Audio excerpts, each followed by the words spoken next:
ये बता देते हैं कि आखिर क्यों बागी हुए एकनाथ शिंदे। ये पूरा मामला आखिर क्या है।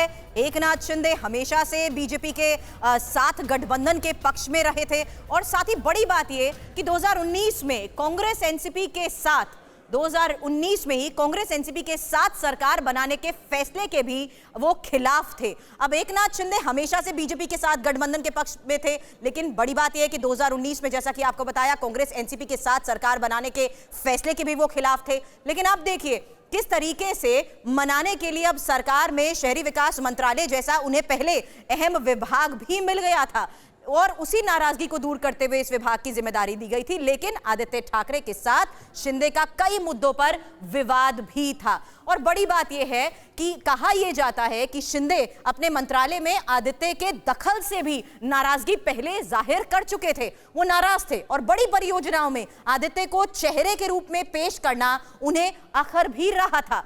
और इस बीच शिंदे ने राज्यसभा चुनाव में भी बीजेपी के साथ जाने की राय रखी थी। यह बात उन्होंने पहले ही सामने रख दी थी। शिवसेना स्थापना दिवस पर उद्धव ने बागी सुर वालों को कड़ी चेतावनी भी जारी कर दी थी और कहा था कि शिंदे को लगता था कि शिवसेना की कीमत पर अब एनसीपी मजबूत होती जा रही है।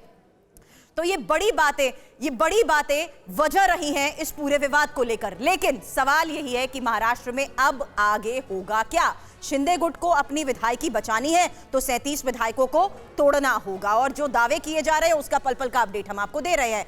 अब शिंदे के पास 37 एमएलए हुए तो दो विकल्प हैं, किसी दूसरी पार्टी में वो शामिल हो जाए।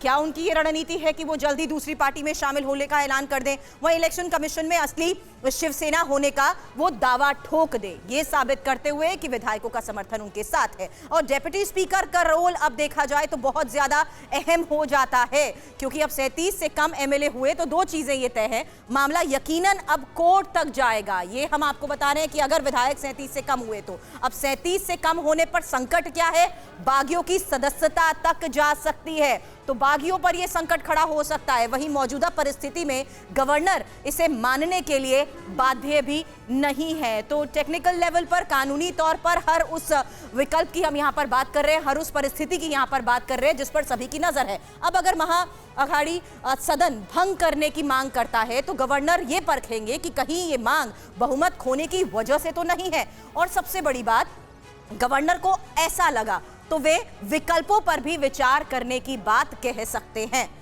तो ये बड़ी बातें और ये वही परिस्थितियां हैं आशीष, जिसको लेकर एक एक डिटेल हम ये समझाने की भी कोशिश कर रहे हैं कि क्यों सभी वेट एंड वॉच पॉलिसी अपना रहे हैं और क्यों ये टाइमिंग सबसे ज्यादा इंपॉर्टेंट हो चुकी है, जहां सभी शक्ति प्रदर्शन करते हुए ये दावा कर रहे हैं कि विधायक अभी भी वापस आने को तैयार है।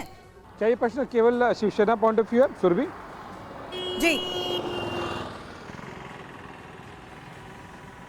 बिल्कुल, देखिए शिवसेना के पॉइंट ऑफ व्यू ये बहुत ही ज़्यादा क्रूशियल समय चल रहा है और वो खुद ही डेडलाइन तय कर रहे हैं। संजय राउत ने जिस तरह से कहा कि 24 घंटे के अंदर में आप आ जाइए, एज इफ कि वो कोई बहुत कमांडिंग पोजीशन में है।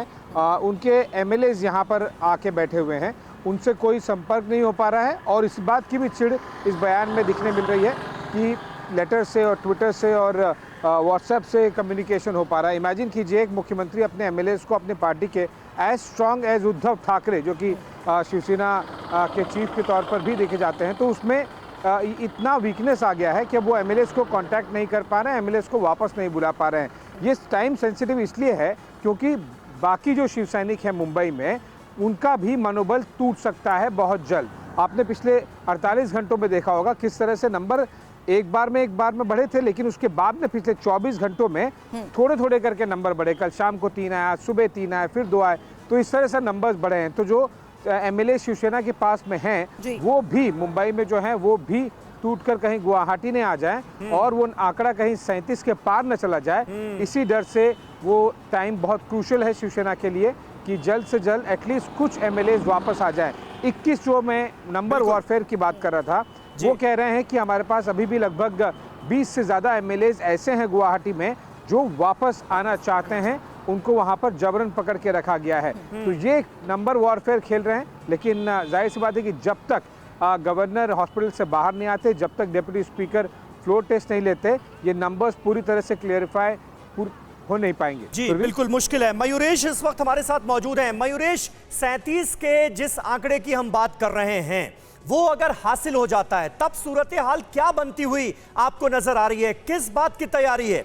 ये सभी विधायक शिवसेना से अलग होकर क्या बीजेपी में विलय करने जा रहे हैं, या फिर इरादा जो है एकनाथ शिंदे का वो अलग पार्टी बनाने का है? क्या होता हुआ देख रहे हैं आप फिलहाल?